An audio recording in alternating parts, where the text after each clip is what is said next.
hamdan katsira liman qala inna a'tainakal kautsar fasalli li rabbika wanhar inna syani'aka huwal abtar. Asyhadu an la ilaha illallah wahdahu la syarika lah wa asyhadu anna Muhammadan abduhu wa rasuluh. Allahumma salli ala Muhammad wa ala ali Muhammad kama sallaita ala ali Ibrahim innaka Hamidum Majid. Amma ba'd. Faqala Allah ta'ala fi kitabil karim, a'udzu billahi minasyaitonir rajim. Ya ayyuhalladzina amanu taqullaha haqqa tuqatih wa la tamutunna illa wa antum muslimun. Wa qala Rasulullah sallallahu alaihi wasallam, ittaqillah haitsu ma kunta wa atbi'is sayyi'atal hasanata tamhuha wa khaliqin nas bi khuluqin hasan. Ikhwata iman, ikhwan dan akhwat fillah jamaah salat zuhur, silaturahim dan thalabul ilmi Masjid Al-Ikhlas yang dirahmati dan dimuliakan oleh Allah Subhanahu wa taala. Puji dan syukur kita panjatkan kepadanya karena masih dipanjangkan umur dalam keadaan sehat walafiat, digunakan untuk beribadah dan beramal soleh sebagai ungkapan syukur atas semua nikmat yang telah Allah berikan kepada kita, baik itu nikmat yang berkaitan dengan umur, ya, nikmat yang berkaitan dengan harta, nikmat yang berkaitan dengan waktu, dan nikmat yang berkaitan dengan ilmu. Siang ini kita akan mencoba mengaji dan mengkaji satu tema, yaitu keutamaan 10 hari awal bulan Zulhijjah. Ya. Jadi keutamaan hari pertama sampai hari ke-10 bulan Zulhijjah. Di dalam surat At-Taubah ayat 36 dijelaskan bahwa bulan Zulhijjah itu termasuk salah satu bulan suci, bulan yang wajib disucikan. Masih berdasarkan surat At-Taubah ayat 36 ada 3 cara mensucikan bulan suci. Ya. Kalau kita yakin, kita percaya, kita beriman kepada firman Allah dalam surat At-Taubah ayat 36 bahwa bulan Zulhijjah salah satu bulan suci, maka wajib kita sucikan. Ada 3 cara mensucikan bulan suci. Di antaranya bulan Zulhijjah. Yang pertama, menjauhi maksiat. Ya. Ini difirmankan oleh Allah SWT, fala tadlimu fihinna anfusakum. Maka janganlah kamu menzalimi diri sendiri pada 4 bulan suci itu.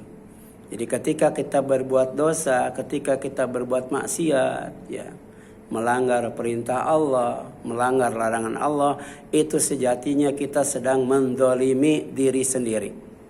Ya. Nah, di bulan suci itu kita tidak boleh melakukan kemaksiatan atau kezaliman terhadap diri sendiri. Ya. Yang kedua, meninggalkan dan menjauhkan segala bentuk kesyirikan. Ya, syirik besar, syirik kecil, syirik tersembunyi, wajib dijauhi. Bahkan diantaranya adalah dengan memerangi orang musyrik yang memerangi umat Islam.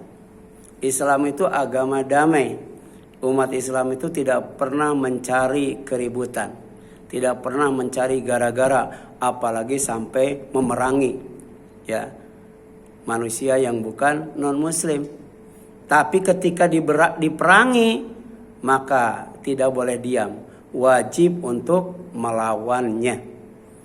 Di bulan suci itu haram melakukan peperangan, tapi ketika diperangi maka tidak boleh diam, wajib untuk memerangi. Ya, ini Allah SWT perintahkan waqatilul musyrikin, Dan kalian harus memerangi orang-orang musyrik kafah semuanya. Kama yuqatilunakum kafah. Sebagaimana mereka memerangi kalian semuanya. Seperti yang dilakukan oleh Zionis Yahudi di Palestina, di Gaza, di Rafah. Ya. Di dalam Islam itu ya, tidak boleh dalam peperangan itu pertama membunuh anak-anak, nggak boleh itu. Yang kedua membunuh kaum wanita, tidak boleh. Yang ketiga membunuh orang yang sedang ibadah di tempat ibadah, ya, di gereja, di kelenteng dan sebagainya. Ya, kemudian tidak boleh ya, memerangi orang yang lemah, orang yang menyerah ketika diperangi sampai kemudian mengucapkan la ilaha illallah. Makanya ketika umat Islam yang dipimpin oleh Rasulullah menaklukkan kota Mekah, kata Rasul, siapa yang masuk Masjidil Haram aman. Ya. Siapa yang masuk ke rumah masing-masing aman. Ya. Tapi kemudian di Gaza, ya, jangankan tentara, ya, wanita, anak kecil, ya, orang yang sedang sakit, orang yang sedang belajar, anak-anak dibombardir semua. Nah, umat Islam tidak hanya ya membantu dalam bentuk makanan, pakaian dan sebagainya, tapi juga harus membantu dalam bentuk keamanan. Di antaranya mengirim pasukan. Insya Allah katanya ya, nanti pada saat Prabowo dilantik jadi presiden, resmi jadi presiden, ya, dia akan mengirim pasukan ya, untuk melindungi saudara kita di Palestina, yaitu di Gaza dan di Rafah. Ini perintah itu. Ya, kalau tidak diperangi, tidak boleh memerangi. Ya. Yang ketiga, ya, untuk mensucikan bulan suci itu menjalin kedekatan dan kebersamaan dengan Allah. Jadi kita dekat dengan Allah itu pertama melalui ibadah. Tapi tidak cukup kita dekat dengan Allah, kita juga harus bersama Allah. Ya. Dengan apa? Dengan meningkatkan ketakwaan. Ya, wa'lamu anallaha ma'al muttaqin. Kalian harus tahu bahwa Allah tuh bersama orang-orang yang bertakwa. Makanya kita wajib, takwa itu apa?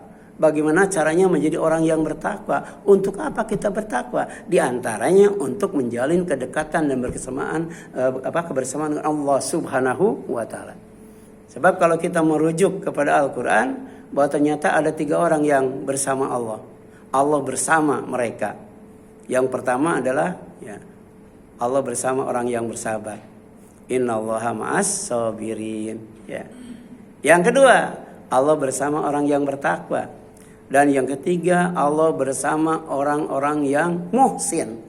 Muhsin itu secara vertikal artinya orang yang beribadah kepada Allah seolah-olah melihat Allah, tapi kalau tidak bisa yakin ketika ibadahnya itu dilihat oleh Allah. Sehingga ibadahnya sungguh-sungguh, ibadahnya serius, ibadahnya semangat, dan ibadahnya ikhlas. Tapi muhsin juga adalah orang yang berbuat baik kepada sesama manusia. Pertama kalau dijahatin tidak membalas, tapi memaafkan. Bahkan kemudian mendoakan, membalas kejahatan dengan kebaikan yang lebih baik. Sehingga yang asalnya musuh menjadi teman setia. Ini luar biasa nih. Ya, innallaha ma'al ladzina taqau wal ladzina hum muhsinun. Sesungguhnya Allah itu bersama orang yang bertakwa dan orang-orang yang muhsin, ya, beribadah kepada Allah dan berbagi kebaikan dengan sesama manusia. Nah, orang yang menjauhi maksiat, orang yang menjauhkan kesyirikan serta meningkatkan ketakwaan sehingga Allah Azza wa Jalla dekat dan bersamanya, itu dijanjikan kekuatan, dijanjikan pertolongan serta kemenangan oleh Allah dalam menghadapi musuh. Baik musuh dalam bentuk nafsu, musuh dalam bentuk setan, bahkan musuh dalam bentuk orang kafir dan orang munafik, itu akan dikalahkan. Ketika apa? Pertama ketika Allah bersama. Bersama ya, orang yang beriman dan beramal saleh. Yang kedua ketika Allah memberi kekuatan. Dan yang ketiga ketika Allah memberi apa? Pertolongan. Jadi kalau sudah bersama dengan Allah, dekat dengan Allah, ngasih kekuatan, ngasih pertolongan, pasti akan tampil sebagai pemenang. Ya, tidak akan dikalahkan. Kenapa? Karena Allah bersama mereka.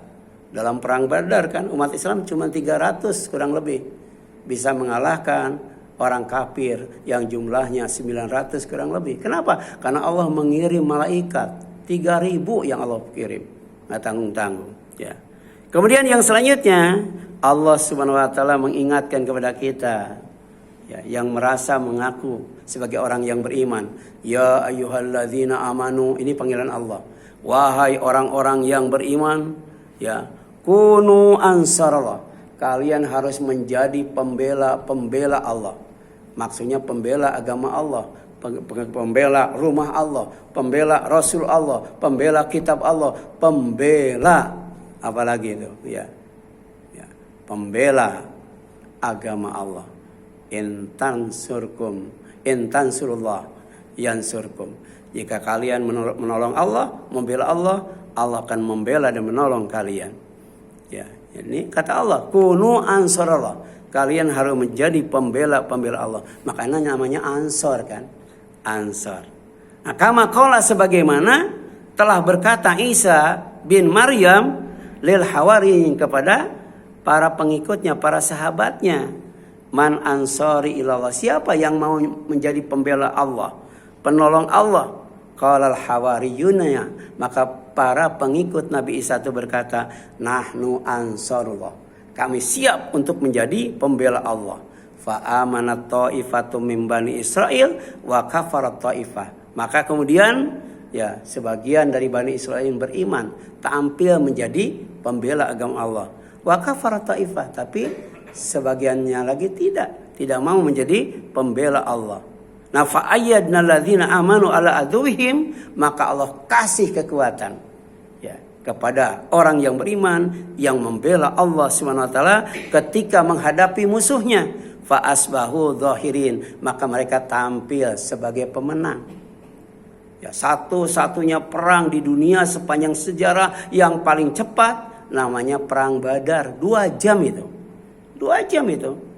Umat Islam 300, orang kafir 900. Tapi dikalahkan dalam waktu 2 jam. Kenapa? Karena di belakangnya ada malaikat. Ya, ini surat As-Saff ayat 14 ya. Kemudian di samping sebagai bulan suci, bulan Zulqa'dah adalah bulan cinta. Syahrul Mahabbah. Yaitu pada 10 hari pertama bulan Zulhijjah. Bulan cinta Allah kepada hambanya. Jadi kalau kita mau dicintai oleh Allah dengan cinta yang sangat luar biasa, adanya pada bulan Zulhijjah, pada 10 hari pertama bulan Zulhijjah. Jadi ibadah kita, amal soleh kita, tanggal 1 Zulhijjah sampai tanggal 10 Zulhijjah, itu lebih dicintai oleh Allah SWT. Ngajinya, ya, kemudian umrohnya, zakatnya, infaknya, saumnya, ya, sholatnya, tahajudnya, itu lebih dicintai oleh Allah dibandingkan dengan hari-hari yang lain. Tanggal 1 sampai tanggal 10 Zulhijjah. Ya. Kemudian beramal soleh pada 10 hari pertama bulan Zulhijjah, yaitu tanggal 1, tanggal 2, tanggal 3, tanggal 4, tanggal 5, tanggal 6, tanggal 7, tanggal 8, tanggal 9, dan tanggal 10 lebih dicintai oleh Allah. Mana dalilnya? Harus ada dalilnya. Karena ibadah itu harus ada dalilnya. Dan ibadah itu pasti ada fadilahnya, ada keutamaannya, ada hikmahnya, ada kebaikannya. Dan itu harus berdasarkan dalil. Baik dari Al-Quran maupun dari Al-Hadis. Nah, kata Rasul sallallahu alaihi wasallam, "Ma min ayam al-amalu as-salih fiha ahab ilallah min hadhil ayam." Apa artinya? Tidaklah dari hari-hari yang beramal soleh pada hari-hari itu lebih dicintai Allah daripada beramal hari ini, ya. Yakni al-asyar, hari 10 pertama di bulan Zulhijjah. Ya, 10 hari pertama di bulan Zulhijjah itu hari-hari di mana kalau kita beribadah dan beramal soleh lebih dicintai oleh Allah Subhanahu wa taala. Kemudian sahabat bertanya, "Ya Rasulullah, wala jihad fi sabilillah?" Ya. apakah beramal dan beribadah di 10 hari pertama di bulan Zulhijjah juga lebih dicintai oleh Allah daripada jihad fisabilillah? Padahal jihad fisabilillah itu termasuk ya ibadah dan amal soleh yang pahalanya itu luar biasa. Makanya sahabat nanya, ya Rasul, apa itu juga termasuk fisabilillah? Ya, fisabilillah jika dibandingkan dengan ibadah dan amal soleh pada 10 hari pertama dulu di bulan Zulhijjah itu lebih dicintai oleh Allah daripada jihad fisabilillah. Kalau kata Rasul, walal jihad fisabilillah. Ya, tidak pula dengan jihad fisabilillah. Masih lebih dicintai oleh Allah ya beramal pada hari-hari 10 pertama di bulan Zulhijjah. Illa kecuali katanya. Ya, rajulun seorang laki-laki kharaja keluar dari rumahnya untuk jihad fi sabilillah binafsihi dengan dirinya, wa malihi dan dengan hartanya, kemudian mati syahid. Ya, mati syahid. Jadi falam yarji min dzalika bisyai'in. Pulangnya hartanya tidak dibawa, kemudian dirinya juga tidak dibawa, mati sebagai syuhada. Jadi mati sebagai syuhada ya itu lebih baik dari amal-amal di hari-hari yang lain, kemudian termasuk di hari-hari 10 pertama di bulan Zulhijjah mati syahid. Makanya semua orang yang masuk surga tidak ada yang ingin kembali lagi ke dunia. Ya. Jadi tidak ada seorang pun yang sudah dimasukkan ke dalam surga ingin dibalikkan lagi ke dunia kecuali orang yang mati syahid. Dia minta kepada Allah dikembalikan lagi ke dunia agar dia bisa berperang lagi, kemudian mati, berperang lagi, mati, berperang lagi, mati, berperang lagi. Kenapa? Karena orang yang mati syahid itu matinya tidak sakit. Matinya itu seperti digigit semut. Sedangkan mati selain yang mati syahid itu kata Rasul seperti binatang yang hidup dikuliti, dipisahkan kulit dari dagingnya. Ya, itu sakitnya seperti itu. Ada dalam hadis lain, ya orang yang mati di luar mati syahid itu seperti orang yang dimasukkan batang pohon yang ada durinya. Setelah sampai di tenggorokan ditarik dengan sekeras-kerasnya. Itulah sakitnya. Makanya kita berdoa Allahumma hawwin alaina fi sakaratil maut. Ya. Wan najata minan nar wal afwa indal hisab. Ya Allah ringankan aku ketika menghadapi sakaratul maut. Ini berat banget, sakit banget. Ya, dan selamatkan dari hisab. Kemudian ya masukkan aku ke dalam neraka. Ya, selamatkan aku dari neraka. Ya. Kemudian yang selanjutnya ya yang dimaksud dengan amal soleh adalah amal yang mengikuti Allah dan Rasulnya. Kalau tidak mengikuti Allah dan Rasulnya, itu bukan amal soleh. Ya, amal salah atau amal biasa. Tidak dinilai ibadah. Ya. Mengikuti Allah dan Rasulnya maksudnya apa? Mengikuti Al-Quran dan As-Sunnah. Ya. Karena telah aku tinggalkan, kata Rasul, 2 perkara. Telah aku tinggalkan 2 perkara, ya, tidak akan sesat selama-lamanya, ya, ketika berpegang teguh kepada keduanya, yaitu kitab Allah dan Al-Quran, sunnah Rasulnya Al-Hadis. Insya Allah tidak akan sesat. Maksudnya apa? Hidupnya pasti aman dunia akhirat. Hidupnya pasti bahagia dunia akhirat. Hidupnya pasti sukses dunia akhirat. Hidupnya pasti selamat dunia akhirat. Kalau berpegang teguh kepada Al-Quran dan As-Sunnah. Ya. Makanya semua golongan, semua firqah, semua aliran, semua faham, semua agama masuk neraka itu. Kecuali satu. Apa? Al-Jamaah. Ya. Cuman Al-Jamaah saja ya, yang masuk surga. Semuanya masuk neraka. Kata sahabat, siapa Al-Jamaah itu?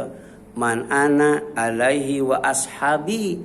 Orang yang gaya hidupnya, pola hidupnya itu mengikuti gaya hidup dan pola hidup aku dan para sahabatku. Makanya ada Ahlus Sunnah wal Jamaah. Ada Quran Sunnah, ada Al-Quran dan As-Sunnah. Kenapa sahabat-sahabat Rasul wajib ya diikuti gaya dan pola hidupnya? Karena mereka oleh Allah dikatakan sebagai radhiyallahu anhum wa radu'an. Baik Ansor atau Muhajirin, mereka adalah ridho kepada Allah dan Allah pun ridho kepada mereka. Nah, kemudian ada amal soleh yang disunahkan pada 10 hari pertama di bulan Zulhijjah. Ya, ini amal soleh yang lebih dicintai oleh Allah kalau kita melakukannya di 10 hari pertama bulan Zulhijjah. Yang pertama apa? Haji dan umroh. Ya. Jadi haji, jangan haji saja, harus diikuti dengan umroh. Kalau kita haji diikuti dengan umroh, ya di bulan haji yang pertama akan dihapus dosanya. Ya. Yang kedua akan ditiadakan kemiskinannya. Jadi bersih dari dosa, kemudian ongkos hajinya diganti oleh Allah SWT. Jadi orang kaya. Makanya di kampung-kampung kalau orang-orang kaya rumahnya bagus-bagus, pasti dia sudah ke haji. Ya, mereka yakin itu. Ya, kata Rasul, ikutkan, sertakan. Ya, haji itu dengan umroh atau umroh itu dengan haji. Karena keduanya akan menghapus dosa dan menghapus kemiskinan. Makanya salah satu doa ketika orang pulang haji, ini orang jarang hafal. Apa? Qabilallahu hajjaka wa ghafara dzanbaka wa akhlafa nafaqata. Semoga hajimu diterima. Semoga dosamu diampuni. Semoga ongkos hajimu, infak hajimu diganti oleh Allah SWT minimal 10 kali. Jadi kalau yang reguler kan 55 juta ya. 55 juta kali 10 itu. Jadi diganti oleh Allah 550 juta itu. Harus yakin. Apalagi kalau dinilai infak oleh Allah akan diganti 700 kali. Silakan hitung. Ya 55 juta kali 700 kali. Kalau ongkos haji diganti oleh Allah seperti itu jumlahnya. Apalagi hajinya haji plus kan. Paling kecil itu kan 300 juta itu. 300 juta sampai 500 juta. Kalau hajinya mabrur, dosanya diampuni, maka ongkos hajinya yang 500 juta itu akan diganti 700 kali. Berapa itu? Ya, ini luar biasa. Ini tawaran yang menarik. Makanya urutan pertama amal soleh, ibadah di 10 hari pertama di bulan Zulhijjah itu adalah haji dan umroh. Yang kedua apa? Sholat Idul Adha. Ya, tanggal 10. Yang ketiga kurban, tanggal 10. Kalau belum ada bisa tanggal 11, 12, 13 di hari tasyrik itu, ya. Dan ternyata sholat dan kurban itu sebagai ungkapan syukur atas nikmat Allah yang sangat banyak sekali. Inna a'tainakal kautsar fasholli lirabbika wanhar. Ya, kalau kita yakin Allah banyak memberikan nikmat kepada kita, nikmat hidup, nikmat sehat, nikmat waktu dan sebagainya, maka lakukan 2 hal.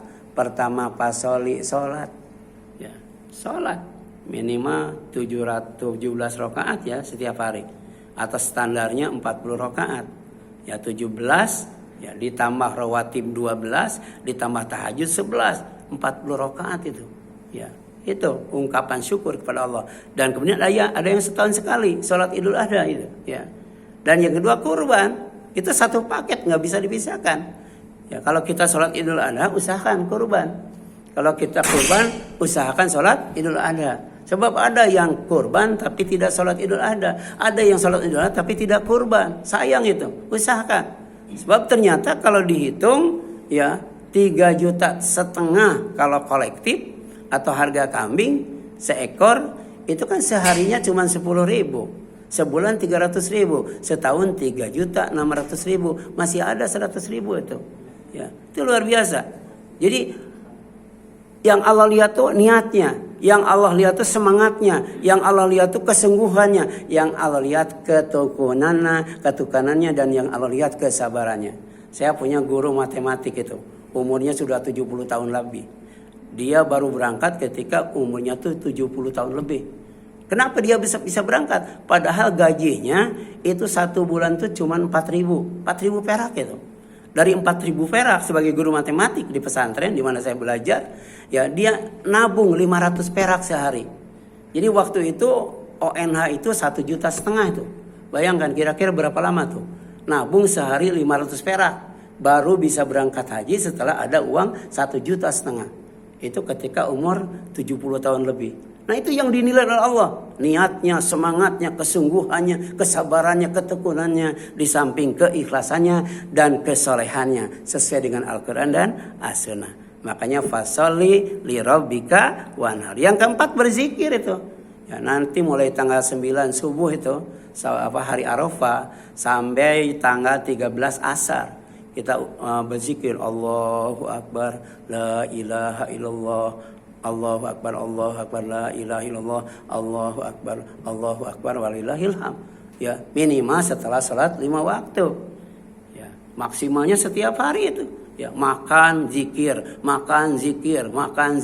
Ya, itu subhanallah, luar biasa tuh. Ya, yang kelima makan. Yang berkurban boleh makan. Karena kata Allah fakulu minha, orang yang berkurban boleh makan dari hewan yang dikurbankannya. Baru orang miskin, orang fakir, kemudian orang yang butuh dan orang yang ingin. Jadi ada 4 tuh. Orang yang berkurban, orang fakir, orang miskin, kemudian orang yang butuh dan orang yang ingin, ya. Ingin, ya. Karena dia mungkin kurbannya kambing, dia ingin juga daging sapi. Atau mungkin dia kurbannya sapi, ingin juga daging kambing. Nah ini kita kasih juga mereka. Ya, yang terakhir saum Arafah. Ya, saum Arafah itu tanggal 9. Ya, Zulhijjah. Kemudian saum Senin, Kamis. Kemudian saum Daud kalau bisa. Saum Daud itu tanggal 1, tanggal 3, tanggal 5, tanggal 7. 1 Zulhijjah. 3 Zulhijjah, 5 Zulhijjah, 7 Zulhijjah. Kita saum Arafah. Saum Daud. Adapun saum 9 hari berturut-turut, 1, 2, 3, 4, 5, 6, 7, 8. Itu para ulama berbeda pendapat. Yang pertama ada yang mengatakan tidak sunnah. Ya, kenapa tidak sunnah? Karena hadisnya dhaif. Ya. Jadi hadisnya dhaif. Ya. Yang kedua ada yang mengatakan sunnah. Kenapa sunnah? Karena diambil keumuman hadis bahwa 10 hari pertama itu ya adalah kalau beribadah dan amal saleh lebih dicintai oleh Allah. Nah, saum itu kan termasuk ibadah dan amal saleh. Ya, kenapa tidak boleh? Ya. Maka yang paling aman kita keluar dari ikhtilaf itu. Kita amalkan yang memang sudah paten. Apa yang sudah paten? Ya, yang sudah paten saum Arafah nanti ya. Kemudian saum Senin Kamis. Ya, kemudian saum Daud 1, 3, 5, 7 insyaallah. Ya, kita termasuk orang yang mensucikan bulan Zulhijjah. Dalam waktu yang sama kita juga insyaallah ya termasuk orang yang paling dicintai oleh Allah SWT, kemudian dekat dengan Allah dan bersama Allah Subhanahu wa taala. Itu barangkali yang dapat disampaikan. Ya, mohon maaf apabila ada kesalahan kekurangan. Semoga bermanfaat bagi kita sekalian. Aqulu qouli hadza wa astaghfirullah li wa lakum wal afu minkum. Ya. Wassalamualaikum warahmatullahi wabarakatuh.